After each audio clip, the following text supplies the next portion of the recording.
Hello everybody, this is Toys R Us, and for this new figure showcase and review we're going to be looking at the Legendary Heroes Construction Carcel figure. So with this video we're going to have a detailed look at him in both of his modes, help you decide how you want to display him.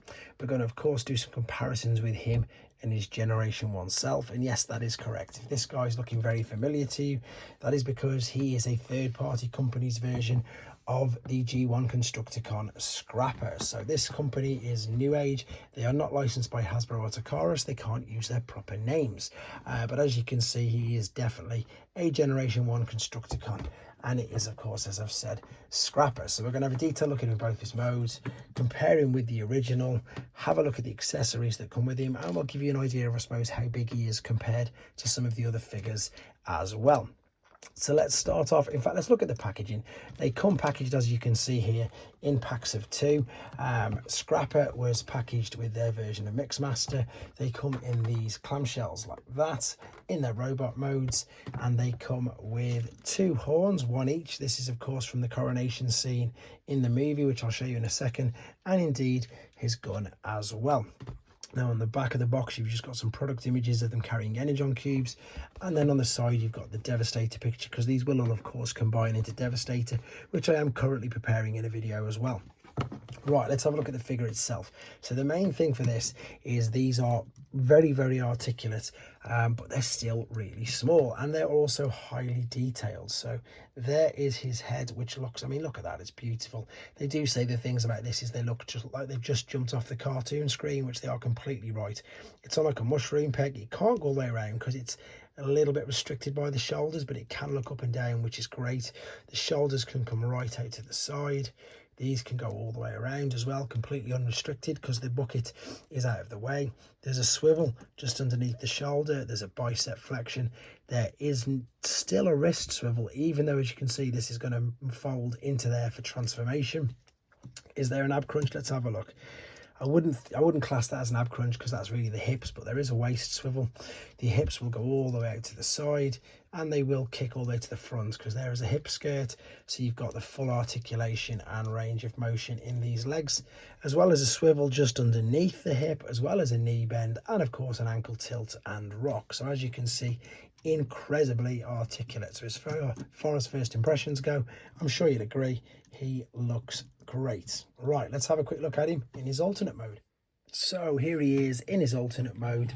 Apologies, no transformation process on this video. That's because it has been uploaded separately as a bit of a tutorial, because the thing with these figures is, although they're small, they are quite intricate, and indeed some can be quite difficult. I'm just finishing it off there, which you can see, pulling out the, I suppose, I don't know what they are, to be honest. They might be forks on the end of the bucket. But this is the best thing, or I suppose the cleverest thing about lots of new age figures. Here's the G1 figure, and this is now quite a bit smaller than the original G1 figure. And I'm going to show you again in the final part, but you probably remember from the beginning as well, the original, they're pretty much the same height, but when you condense them down into, well, not even condense them, that's what they do automatically by themselves. When you transform them, they end up condensing themselves into smaller vehicles, and that's just really clever. I like the way that they do that, and also I like the fact, you know, that they do keep great homage to it.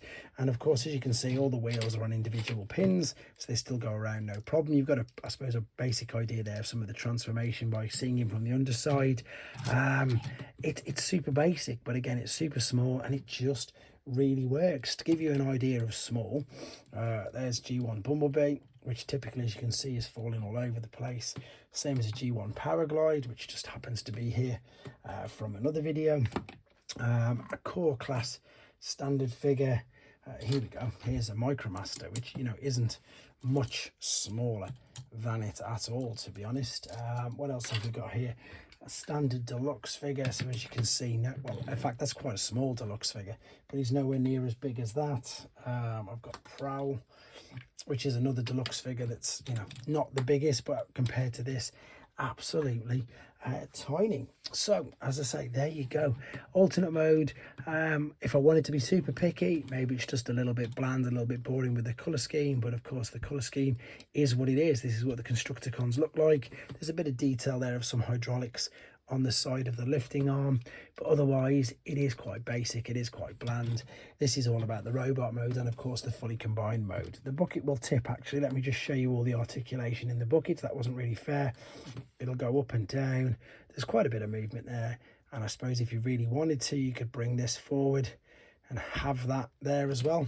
It would sort of still work, not as good, but you can put it there if you wanted to. That is definitely all I need to say about the alternate mode. Let's come back for the final time and see him in his robot and do some comparisons then. Okay then, back for the final time with him in his robot mode, and let's just have a quick look at his little gun accessory. It's pretty much like the original Generation 1. They haven't copied it exactly, but it does look very, very similar. I'm just going to pop that in his hand. It will fit, no issues like so. And of course, as I say, he does come with one of the trumpets as well, so you can hold this up.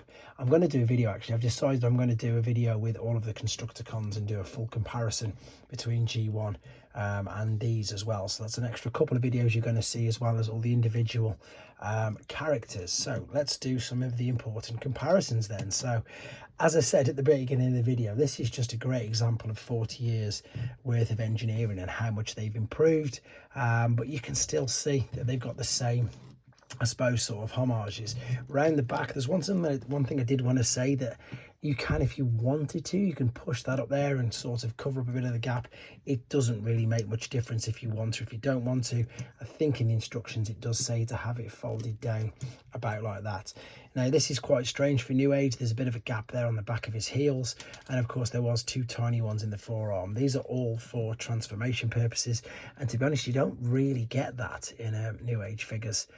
Maybe because this is some of the earlier ones, could be that the reason. But as you can see, compares really well, and I think, as I say, looks really good. With regards to some other G1 figures then, just in case you haven't got an idea of the scale and size of him, again, much smaller than a Leader Prime, bigger than a Minibot though.